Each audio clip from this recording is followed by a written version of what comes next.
Setelah kemenangan gemilang di Perang Badar, kekuatan Islam di Madinah semakin besar. Namun, kemenangan ini membuat kaum Quraisy semakin geram dan bertekad membalas kekalahan mereka.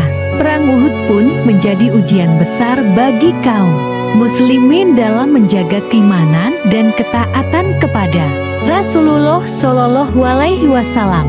Pada tahun 3 Hijriyah, kaum Quraisy di bawah pimpinan Abu Sufyan mempersiapkan pasukan besar, sekitar 3.000 orang, untuk menyerang Madinah. Mereka membawa dendam atas kekalahan di Badar dan berniat menghancurkan kekuatan Islam. Rasulullah Shallallahu Alaihi Wasallam bermusyawarah dengan para sahabat untuk menentukan strategi. Sebagian besar sahabat, terutama generasi muda yang bersemangat, mengusulkan untuk menghadapi musuh di luar Madinah. Rasulullah Shallallahu Alaihi Wasallam akhirnya menerima pendapat tersebut dan memilih medan Uhud, sekitar 5 km dari Madinah, sebagai tempat bertempur. Pasukan muslimin yang berjumlah sekitar 700 orang bergerak menuju Gunung Uhud. Rasulullah Shallallahu Alaihi Wasallam mengatur strategi pertahanan dengan menempatkan 50 pemanah di atas bukit kecil di sisi medan perang, dipimpin oleh Abdullah bin Jubair radhiyallahu anhu. Tugas mereka adalah menjaga dari serangan musuh dari arah belakang. Beliau berpesan tegas, "Tetaplah kalian di tempat kalian. Jangan meninggalkan pos kalian meskipun kalian melihat kami menang atau melihat kami kalah, hingga aku mengutus kalian." Hadis riwayat Bukhari dan Muslim. Pada awal pertempuran, pasukan muslimin berhasil mendesak kaum Quraisy.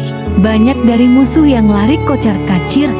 Sebagian besar pasukan pemanah turun dari bukit untuk mengumpulkan harta rampasan. Meskipun Rasulullah mengingatkan untuk tetap bertahan, kesempatan itu dimanfaatkan oleh Khalid bin Walid yang saat itu masih berada di pihak Quraisy untuk memimpin serangan balik dari arah belakang dengan pasukan berkuda. Pasukan muslimin pun terdesak. Banyak sahabat yang gugur, termasuk pahlawan-pahlawan besar seperti Hamzah bin Abdul Muthalib radhiyallahu anhu. Rasulullah Shallallahu Alaihi Wasallam sendiri terluka. Gigi beliau patah, wajah beliau berdarah, dan beliau sempat jatuh ke dalam lubang kecil di medan perang. Namun, dengan izin Allah Subhanahu wa Ta'ala, beliau tetap bertahan dan mengatur barisan untuk menghindari kekalahan total. Saat pertempuran memanas, tersebar kabar bahwa Rasulullah Shallallahu Alaihi Wasallam telah wafat. Kabar ini membuat sebagian pasukan muslimin kehilangan semangat. Namun sebagian sahabat setia seperti Anas bin Nadhar radhiyallahu anhu dan Talha bin Ubaidillah radhiyallahu anhu tetap bertempur dengan gagah berani. Ketika diketahui bahwa Rasulullah Shallallahu Alaihi Wasallam masih hidup, semangat para sahabat kembali menyala. Perang Uhud menjadi pelajaran penting bagi umat Islam. Ketaatan penuh kepada Rasulullah Shallallahu Alaihi Wasallam adalah kunci kemenangan. Dukung terus channel ini agar lebih baik dengan subscribe, like, dan share. Ikuti kisah selanjutnya.